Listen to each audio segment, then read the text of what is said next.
Chapter 9. And when the queen of Sheba heard of the fame of Solomon, she came to prove Solomon with hard questions at Jerusalem, with a very great company, and camels that bear spices, and gold in abundance, and precious stones. And when she was come to Solomon, she communed with him of all that was in her heart. And Solomon told her all her questions, and there was nothing hid from Solomon which he told her not. And when the queen of Sheba had seen the wisdom of Solomon, and the house that he had built, and the meat of his table, and the sitting of his servants, and the attendance of his ministers, and their apparel, his cupbearers also, and their apparel, and his ascent by which he went up into the house of the Lord, there was no more spirit in her. And she said to the king, It was a true report which I heard in mine own land of thine acts and of thy wisdom. Howbeit, I believed not their words until I came, and mine eyes had seen it. And behold, the 1/2 of the greatness of thy wisdom was not told me, for thou exceedest the fame that I heard. Happy are thy men, and happy are these thy servants, which stand continually before thee, and hear thy wisdom. Blessed be the Lord thy God, which delighted in thee to set thee on his throne, to be king for the Lord thy God. Because thy God loved Israel to establish them forever, therefore made he thee king over them, to do judgment and justice. And she gave the king 120 talents of gold, and of spices great abundance, and precious stones. Neither was there any such spice as the queen of Sheba gave King Solomon.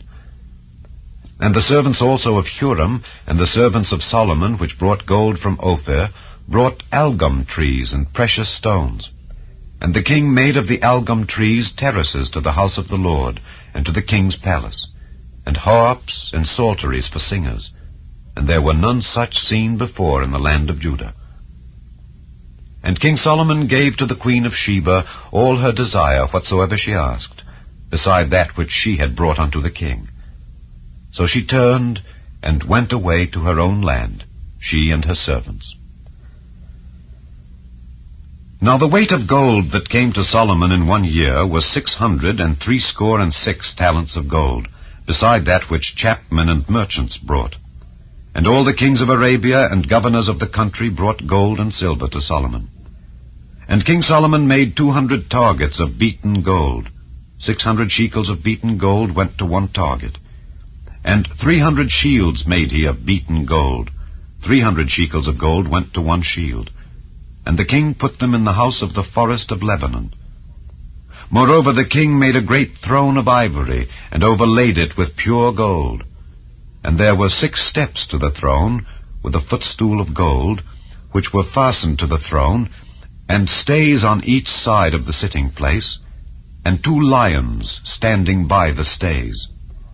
And 12 lions stood there on the one side and on the other upon the 6 steps. There was not the like made in any kingdom. And all the drinking vessels of King Solomon were of gold, and all the vessels of the house of the forest of Lebanon were of pure gold. None were of silver. It was not anything accounted of in the days of Solomon. For the king's ships went to Tarshish with the servants of Huram. Every 3 years once came the ships of Tarshish, bringing gold and silver, ivory and apes and peacocks.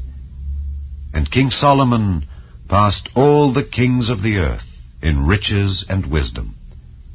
And all the kings of the earth sought the presence of Solomon to hear his wisdom that God had put in his heart. And they brought every man his present, vessels of silver and vessels of gold, and raiment, harness, and spices, horses and mules, a rate year by year. And Solomon had 4,000 stalls for horses and chariots, and 12,000 horsemen, whom he bestowed in the chariot cities and with the king at Jerusalem.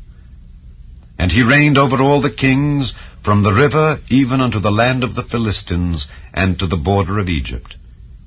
And the king made silver in Jerusalem as stones, and cedar trees made he as the sycamore trees that are in the low plains in abundance.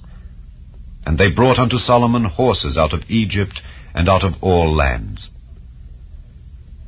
Now the rest of the acts of Solomon, first and last, are they not written in the book of Nathan the prophet, and in the prophecy of Ahijah the Shilonite, and in the visions of Iddo the seer against Jeroboam the son of Nebat?